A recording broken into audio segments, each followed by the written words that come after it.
Hello, internet friends. Oh my god, Tisai, editing J, she's back.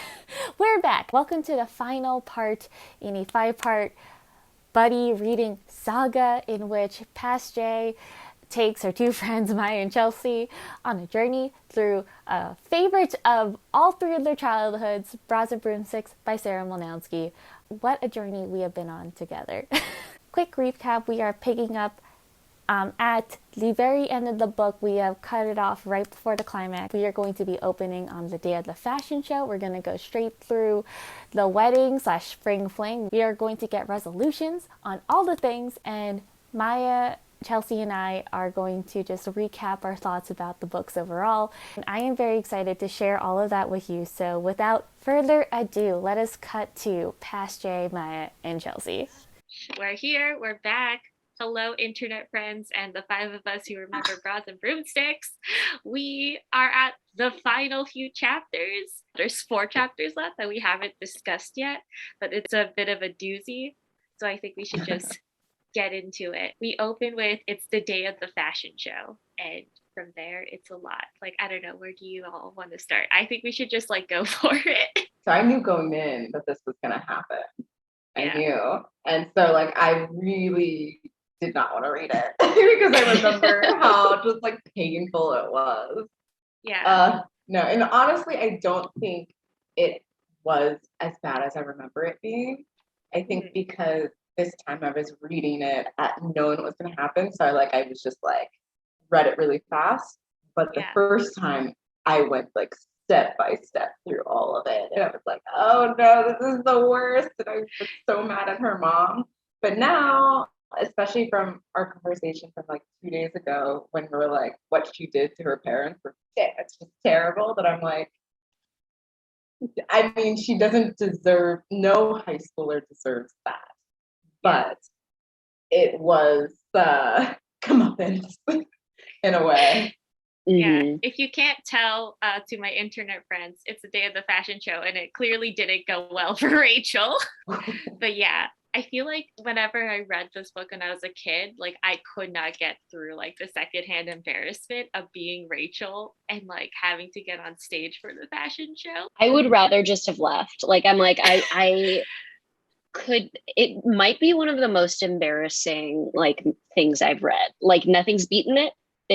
I think I blocked it out in my memory because it was so traumatic. I just find it funny that we're older and we still can say that is the most embarrassing thing that could happen. Because it's so realistic. Because I feel like they've had other embarrassing things that happen in movies. And I'm that wouldn't actually happen. But this is something that 100% can happen. And it's isn't so bad where you have to move school, but it's bad enough where it's you're just done. There's no coming back from that. Emotionally, you're done. This is some trauma that she's going to carry well into her 30s and 40s. When she's getting married, we'll probably not even be able to dance at her wedding. I know where this story goes because I've read other books, so I know that she's able to come back from this. But realistically, if those books didn't happen, I would be this is a stressor, a trauma that she's going to need probably hypnosis to deal with. It's just awful. I would never dance in front of anybody again. Yeah. But it's you feel the stakes of the fashion show so much that it's no, we could have let the dad ruin his life for just 15 more minutes or 30 more minutes. I don't know. It's I understand that it is the reasoning behind doing that, and messing with the dad's life is a bigger deal, but you feel the stakes of the fashion show. It's yeah, because I guess for context for my internet friends, the reason why things go badly for Rachel at the fashion show is because the mom discovers all the spells that they've been doing and casts a spell to undo every single one of them. So the love spell on their father, the dancing spell, the pimple, Rachel had a pimple that morning and it comes back. But it's the reason they did the pimple spell was how the mom realized that the dad was under a love spell too, was because they were sloppy that morning, and she saw the materials for the pimple spell and was you guys, and found Muri's notebook of spells or whatever that she'd been keeping track of. But I think what's really embarrassing about the fashion show, and I do love and hate when writers slash filmmakers do this, it's they make you sit in it. We go through every single one of her performances, Oh my and God. it just consistently gets worse. Yeah, that's a good point. Do you have a favorite or I guess like most cringy moment from the fashion show? I mean, I feel like it really has to be when she trips everyone. Oh yeah. I gotta But- say, It's that one obviously is the worst and biggest one, but I do think like the most cringy is when Raph is like, okay. Because I think that's just so much worse. Is like when someone sees that you're struggling, but then calls it out because I feel like everyone else is just like, this is awful. But like to have the person you have a crush on literally be like, are you all right? Like that's the worst. That would be the I worst. know. I think the things that stood out to me were like at the very beginning, she kind of like hypes herself. And I even was like, maybe, I don't know why. It's because I blocked out how badly it goes, where I was also like, maybe it won't be so bad because she did learn these moves. And so she hypes herself up and she's like, maybe it won't be so bad. And if I remember correctly, the first one is that like casino one where she doesn't have to do anything. And so you're like, okay, we're making it through. And then when it like really like is like becomes apparent that she doesn't know what she's doing. And there's like a moment where they're all supposed to be on one side of the stage and she's on the other side of the stage and it's just like her alone. I found that really traumatizing. Yeah. To Chelsea's point though about, and your point about like why the fashion show scene was more upsetting, I also do kind of think that like Sarah writes the teen plot better than the adults. Like the adults don't feel as real, and so the stakes of the wedding don't feel that real. Like it wasn't like something. And I also, I think part of that is just like what Chelsea was saying too, is like we're from Rachel's perspective, and like the things that are really important are her the fashion show. But then even then when Rachel like shifts focus and kind of realizes like the consequences of her actions, it still doesn't feel real. Like it's still, and we've complained about this before, how quickly the stepmother like STD forgives. Like it just doesn't feel as well written as the teen stuff does, which is funny to say. I was just thinking we were putting so much thought into this book, and I'm like, objectively, I didn't like this book. Like, I don't think it's there's far better like young adult books for people to read, but I've put so much thought into it that I'm like, do I like it? I don't know. It's like getting into my head. I've put so much thought into it. Like maybe I need to raise this from a 2-star to a 3-star. But I do want to like talk quickly about Jewel, because after the disaster of the fashion show, like Rachel is crying in the bathroom, and then she hears someone else is in there and she realizes it's Jewel, and she's like, hey, can I come out? She's crying, and this is the moment where she like is asking Jewel for comfort. And what does Jewel do? Like She's backs out of the like it's like, oh no. Yeah, fucking Jewel, the big betrayal. She I would just like to say I highlighted what she first says, which is don't cry, everything will be okay. So, yeah, try a little harder. Jewel, like you've been friends with this girl for like since you were children. Like, can you like pull your heart out of your ass or like wherever the fuck you left it? Because like, like this is the equivalent of like a stranger having to deal with someone crying. But yeah, Rachel asks like, hey, can I like spend the night with you? And she's like, oh, I'm going to Mix. There's a cast party. Like, you fucking this girl. Yeah. Such a nail in the coffin. Honestly, this is kind of one of the big reasons why I do like want to read the second book, is I kind of want to see Jewel get her comeuppance, or at least like some closure on the Jewel thing, because I hate like this note we left on with her. Hate it. Yeah. In book 2, like there's a scene where Jewel like tries to act because Rachel becomes popular again under certain circumstances, and Jewel like really just like comes up to her like nothing has changed, and she's like, hey, do you want to sit with us at lunch? I'm like, you clout chaser. Cannot. I know. What a snake. Like, what the hell? Yeah, what a terrible, terrible friend. Yeah. I am gonna reference something. I feel like it's a reference. I have to explain the reference, but there was like this Game of Thrones writers' room skit that I saw years ago, and it was just like it was at the height when Game of Thrones was really good, and like Joffrey was still alive, and it was like the writer. It was like a really. I mean, at this point, I can't help you if you're unaware, but yeah, it was like, yeah, just the writers just like getting like so invested in the show that they aren't really able to write it anymore, and they're like, okay, well, like, what if someone just goes up to Joffrey and just like says everything that's wrong with him, and the guy's like, the main guy, like, you can't tell a character like everything that's wrong with him like in the show, like that just doesn't, that's not how people talk, like that doesn't work. And I feel like I have to remind myself about this every time I read something where I'm like, I just want Rachel to just be like, this is all of your problems, to STD, which, you know, like obviously ends up being different than what you think it is.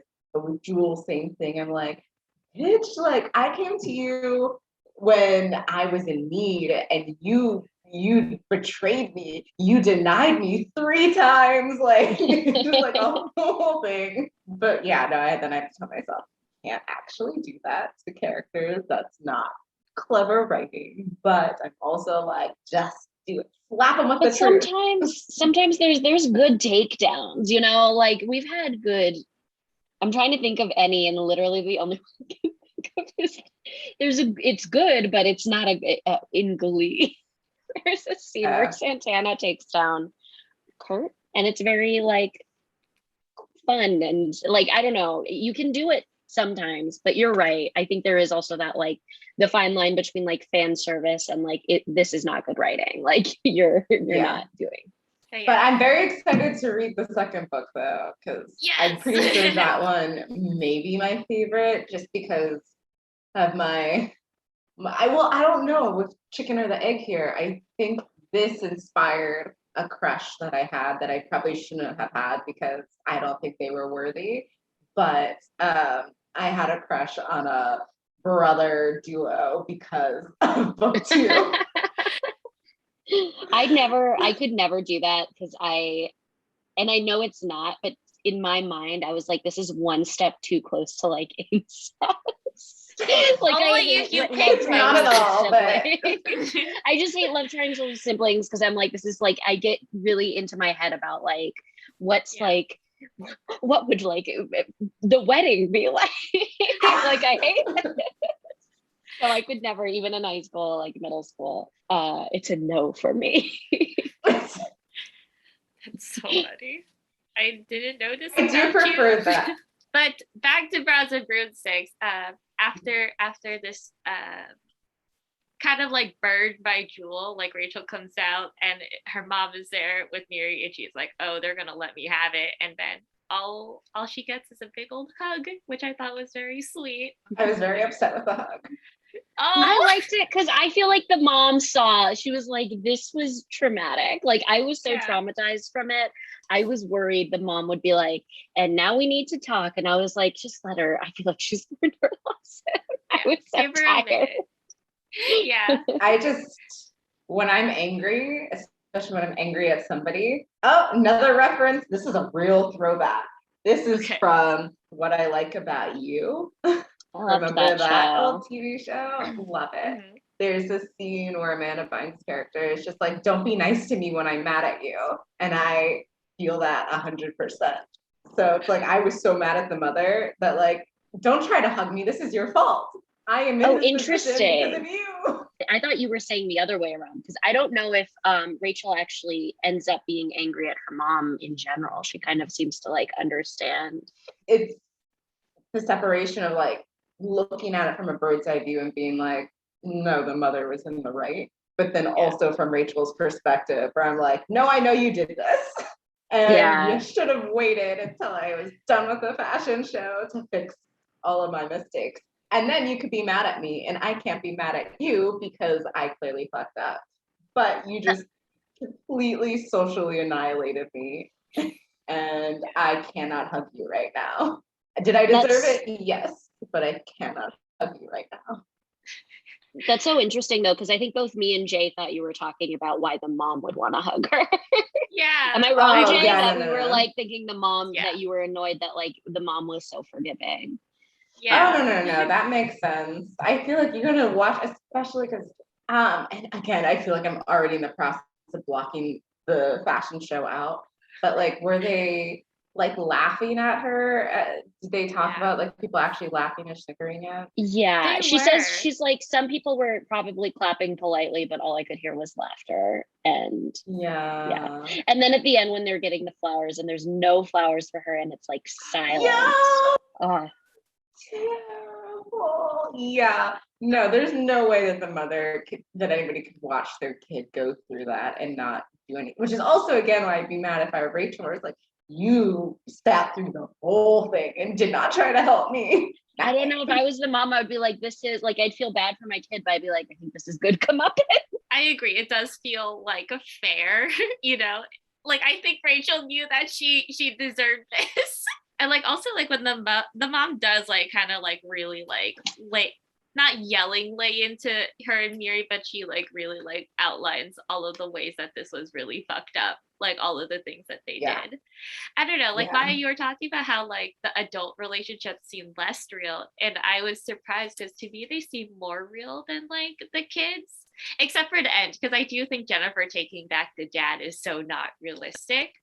But I felt like I felt like I could see like snippets of like the dad being like kind of like, I could see why the dad and the mom broke up, like they talked about like his self-centeredness and things like that, and that felt very like real and very accurate, whereas like some of the things for like about Rachel, like the fashion show is just ludicrously like untrue. It just feels like there's no world where that's possible. So I don't know, it felt like the teenager part seemed like kind of exaggerated, although I don't know, now I'm stuck in the middle. I feel like you can make a case for both. Like as I'm talking about it, I'm like, there are some things that seem right, like Miri's like whole mindset and her like taekwondo stuff, Rachel's obsession with like growing boobs and things like that. That feels kind of authentic, but there are things that don't. And then same thing with the adults, where like some things feel really accurate. But I don't know. Now I'm backtracking, and now I can't decide if I was right or wrong. I mean, I think you have a point about, because especially towards the end when the mom kind of revealed, like she was like, I could never call him out on these types of things, but maybe Jennifer can. And we saw that Jennifer could. I mean, I liked the kind of acknowledgement that the dad's like self-absorbed and that like, it's a negative trait, but it's also just a trait that he has. And like when he gets called out on it, he like does better or aims to do better. Probably my favorite line, actually, I highlighted it. It was like right at the end was, that's me, all right. Miri got mom's witchcraft and I got dad's self-absorption.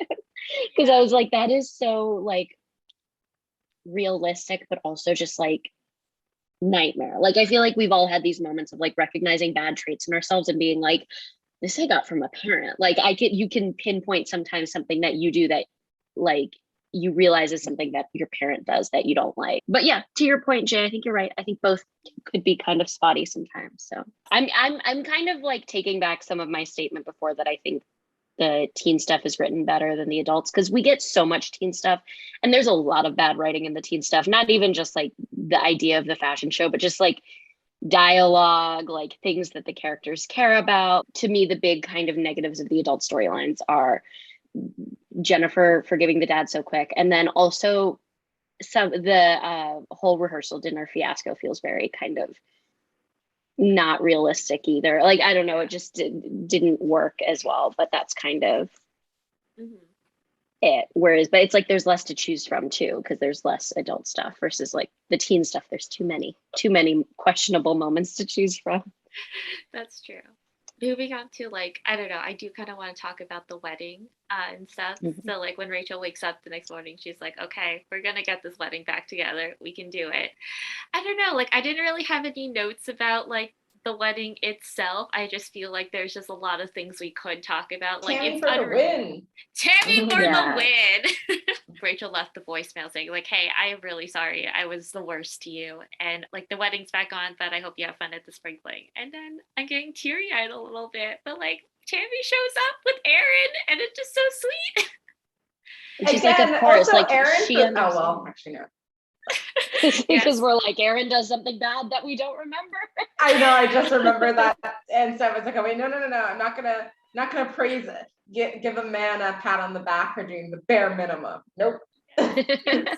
Yeah, it was very like Tammy knows she has a perspective. She knows what to prioritize. Yeah. Like it's so refreshing compared to Rachel. Yeah. I also did love that the kind of one of the big moves that saved them. I mean, it didn't really save them, but I thought it was cute that when she was like, okay, get your head in the game. Let's get this wedding back on. She does a bunch of math. I thought that was cute. Yeah. She does a bunch of math to calculate like how fast everything should take. And I think that's, yeah, she's so great. And I love Mary's her. so impressed with her. I know. Like Rachel, lean into the math thing. It's cool. But like when Rachel gets back from the wedding, we find out that she had a unhappy visitor the night before. It was Raph. It was Who didn't bother to try to call her at all on Saturday, like made no attempt to be like, because even if she hadn't been at the wedding, she was like, she had a clearly like traumatizing social experience. And I think it would make perfect sense for her to just not want to go. Raph, have some sensitivity. I know. Like that's so dumb. He also like didn't call her like that night to check in on her. Yeah, You have her house phone, Raph. Like you have the ability to call her. You just didn't. We were on the Raph train for a minute, but now we're off it. We're like, I don't know, Raph, you could have done a little better. You were home. It's not like you were busy doing anything else before going on this vacation. You had the time to call. Yeah, that's what because I do remember when they like after they've all gotten ready and before the fashion show, he's like, we probably won't have time to talk much, but I'll pick you up at this time on Saturday. But I don't remember what he said they would be busy with, like on Saturday morning or like at noon. Like, what was he doing during the day on Saturday? Also, is he going to Mitch's party? Did he go to Mitch's party? I feel like there was, I mean, unless he was busy packing, in which case he would have been home with a phone. He had plenty of time to call. Did he go to Spring Fling? I can't remember. Did he end up going? Oh yeah, did he? Do you know, Jay? I don't know. In this book, it doesn't say. So I don't know if he ended up going last minute with someone else. Or if it's just never addressed. I do wonder, like, I'm like, do we get more Mick? Because, like, he's supposed to be the other crush, and literally he's just picked people up. Like, that's like the most he's done. No, we don't get Mick anymore. Like Mick doesn't come back. It was kind of like Rachel had the crush on the two of them, but then when like she has the date with Rash, she's just like mentally like hops off the Mick train. She's like, that's so interesting to me that it's like, and then it becomes obviously the Will thing, but it's like, farewell, Mick. You were never like. That's accurate. I feel like I had like a little roster. Yeah. And no, like I kind of get that. A small roster where it would depend on like I like to have at least one crush per class period, so I had something to look forward to. But in the grand scheme of the year, I had like my top players.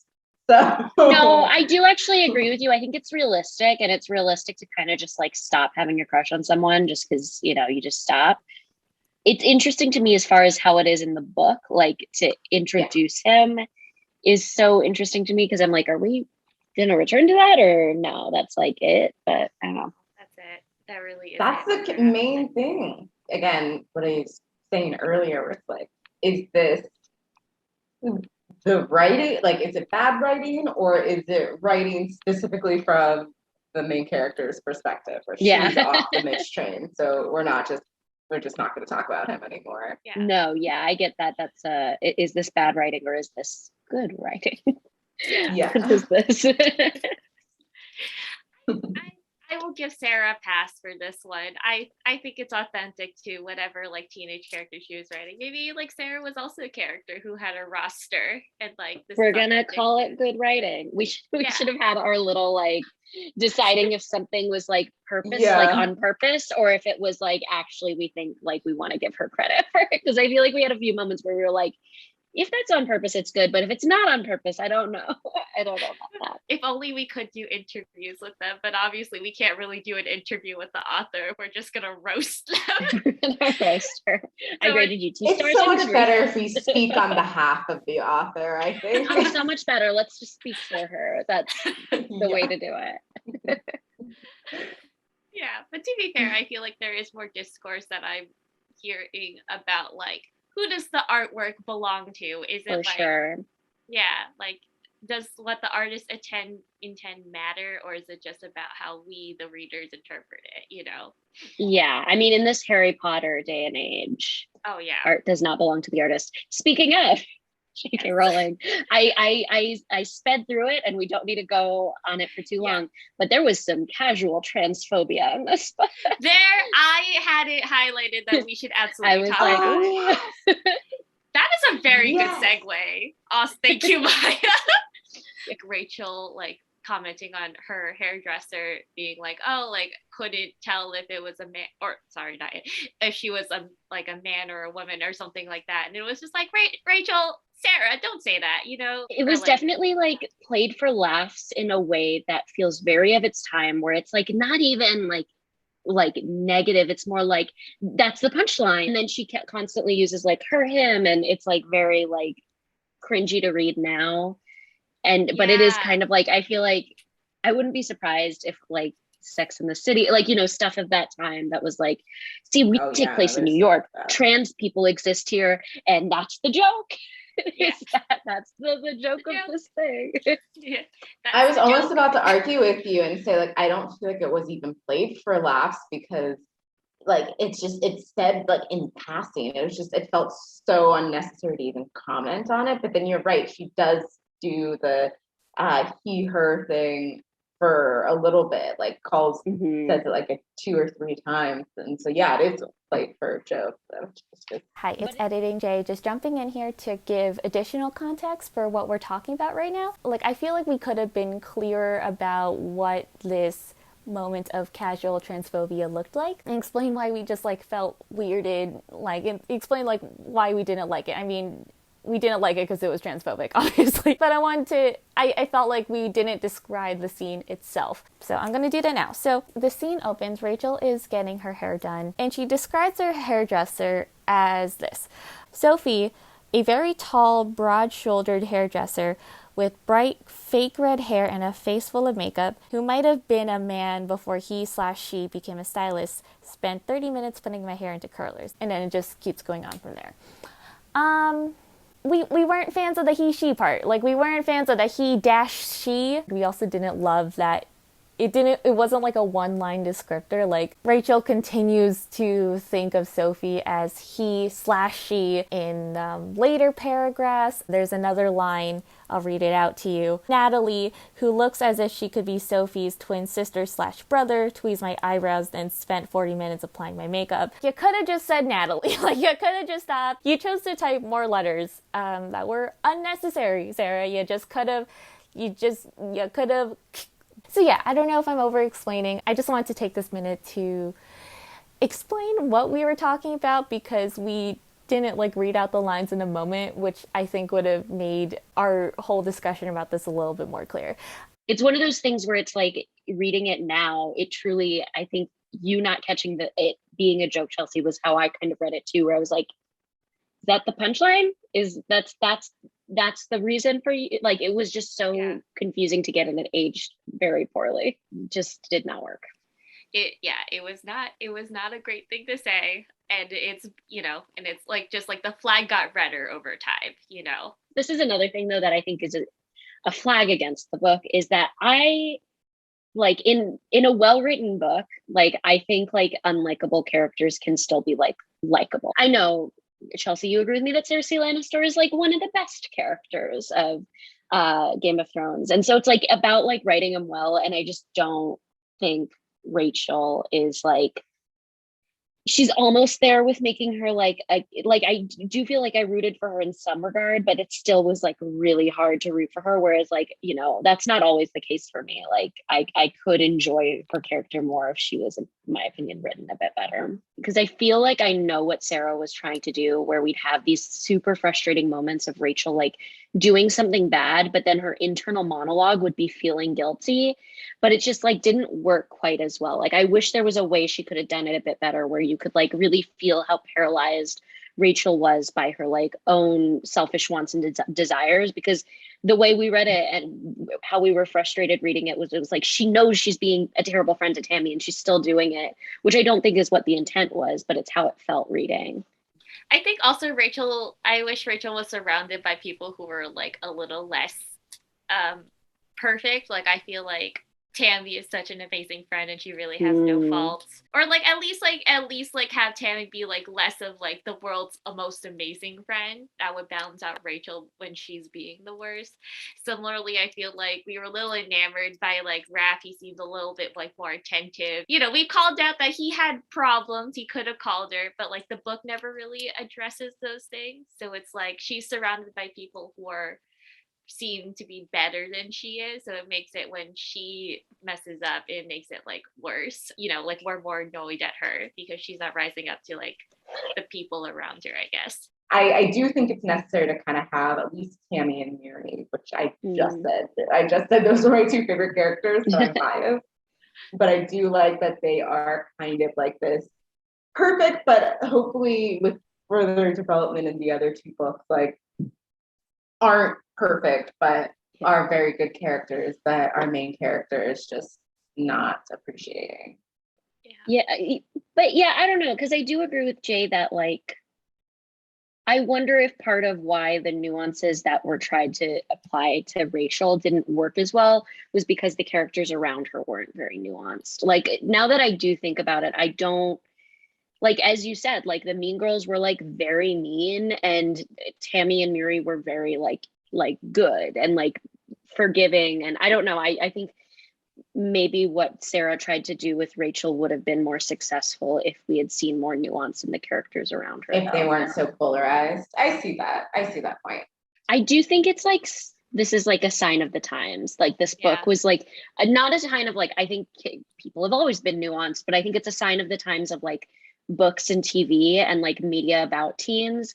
Because okay, this is a very like bold statement I'm going to make that I've done no research on, but I would argue like right around Mean Girls is when we kind of saw the shift of like deconstructed like cliques and stuff like that, because Mean Girls kind of played with that, but then it kind of like set up the idea of all these like mean girls having like other aspects to their personality. And maybe I don't know if that point of reference is correct. Maybe that's wrong, but I do think like just a lot of the teen centered stuff we watched like around that time, like TV, movies, I feel like is the easiest example, like played with that, like here's the mean people, here's the nice people, like whereas like later on, like it's become more popular in recent years within the last, like I feel like 10-15 years to like be like, okay, why don't we show our teens a bit more nuance? I'd have to do more research to back this up. I'm like, now I've like made these bold statements and I'm like, I need to look up all the TV shows and movies that came up at this time. But yeah. Do you have any other thoughts or things that we want to talk about? I feel like I've thought the most about this book than I ever thought I would. I don't know if you have anything, Chelsea.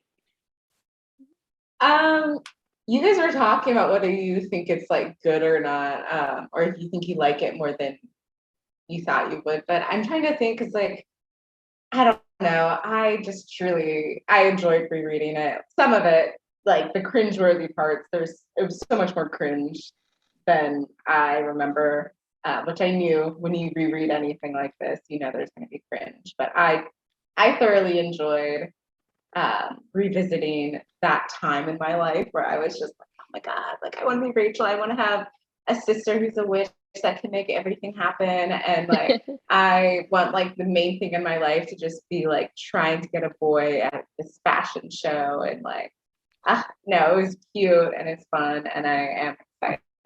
Thank you so much, you guys, for joining me on this journey, and my internet friends who are weirdly too supportive of me.